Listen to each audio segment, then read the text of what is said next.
Et si je vous disais qu'une IA vient de battre des experts humains à un jeu de prédiction du futur? Ou bien que la prochaine guerre mondiale n'aura pas lieu avec des tanks mais avec des data centers? Ou bien encore si je vous donnais le secret qui permet de faire tourner des IA surpuissantes sur votre smartphone? Bienvenue sur Romain Décode, la nouvelle série où je décode les dernières actualités et où j'essaye toujours humblement de vous apprendre des nouvelles choses sur l'intelligence artificielle. La première actualité, c'est du lourd, c'est une IA qui prédit l'avenir mieux que les experts. Vous connaissez peut-être les super forecasters. Ce sont des experts qui sont incroyablement doués pour prédire le futur, avec notamment des crises économiques, avec des élections. Tous les ans, une compétition est organisée qui s'appelle la Metaculus Cup. Et cette année, on a eu une invitée surprise dans le top 10 avec Mantic AI qui est apparu et qui s'est classé 8e. Les meilleurs humains restent encore devant, mais pour combien de temps? Mantic AI, ça fonctionne comment? Ça fonctionne en fait sous le format de plusieurs modèles d'IA qui fonctionnent comme une équipe d'analystes spécialisés.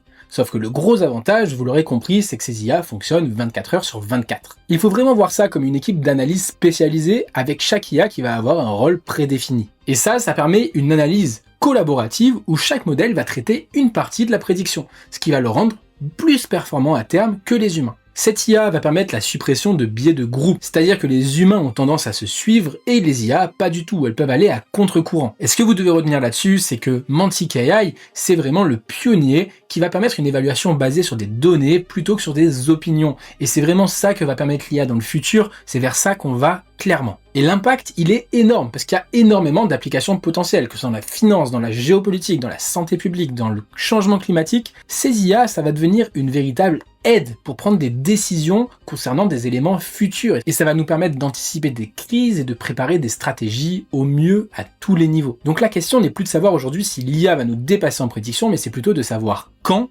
et on n'en est pas si loin. Pour faire tourner des IA aussi puissantes, il faut évidemment avoir beaucoup de capacités de calcul. Et ça nous amène à notre deuxième actualité, la ruée vers l'or noir de l'IA, c'est-à-dire la course au data center.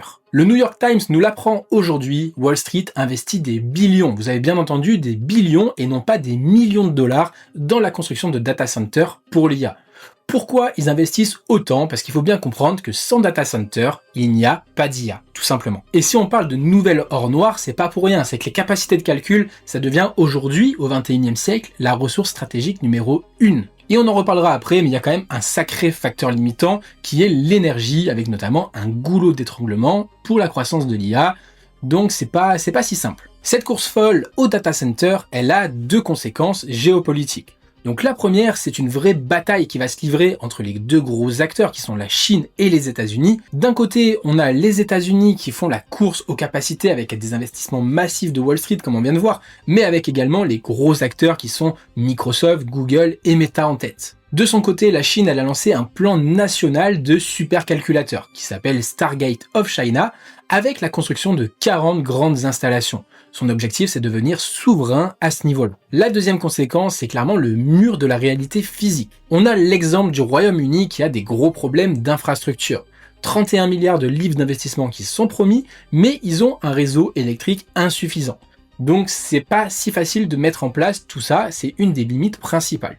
Faut bien noter que l'impact mondial va être énorme avec une nouvelle géopolitique, la redistribution des pouvoirs et surtout une compétition pour ces ressources énergétiques. J'en parlais précédemment, on retrouve le goulot d'étranglement au niveau de l'énergie, parce que c'est bien beau de consommer autant, mais en fait la consommation d'énergie des data centers d'IA pourrait dépasser celle de certains pays d'ici 2030, ce qui est hyper problématique. Les autres problèmes, comme on vient de le soulever, c'est qu'il y a la concentration du pouvoir. Il y a seulement quelques entreprises, quelques gouvernements qui vont contrôler l'infrastructure entière de l'intelligence artificielle.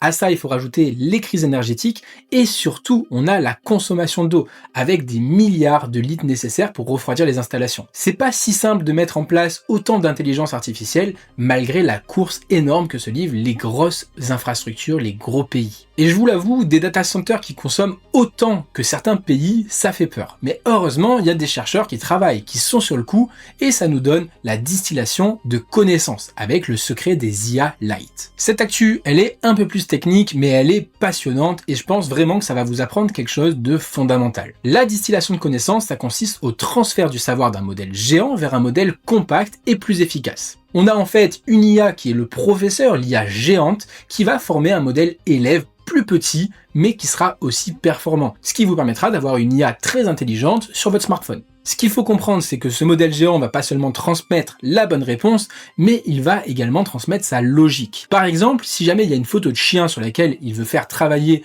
le modèle plus petit, il va pas lui dire ça c'est un chien, il va lui dire je suis sûr à 90% que c'est un chien, mais peut-être 5% un loup et 0,0001% une pizza. Tout ça pour lui apprendre ce que c'est la notion de nuance. On parle de Dark Knowledge et c'est Geoffrey Hinton qui a été le pionnier là-dedans. C'est vraiment hyper important comme notion. Ce schéma récapitule vraiment comment fonctionne la distillation de connaissances avec le modèle professeur. Donc on part vraiment de beaucoup de paramètres au départ, donc ça nécessite des GPU qui sont puissants. On a le processus de distillation qui va faire l'entraînement supervisé, le transfert de Dark Knowledge et l'imitation des probabilités.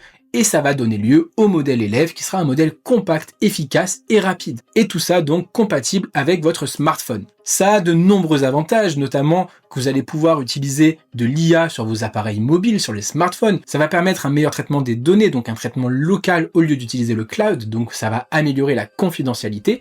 Ça va également améliorer la rapidité, donc aujourd'hui on est sur des réponses quasi instantanées de l'IA en fonction des LLM que vous utilisez, et la latence est de plus en plus réduite et ça va faire que s'améliorer.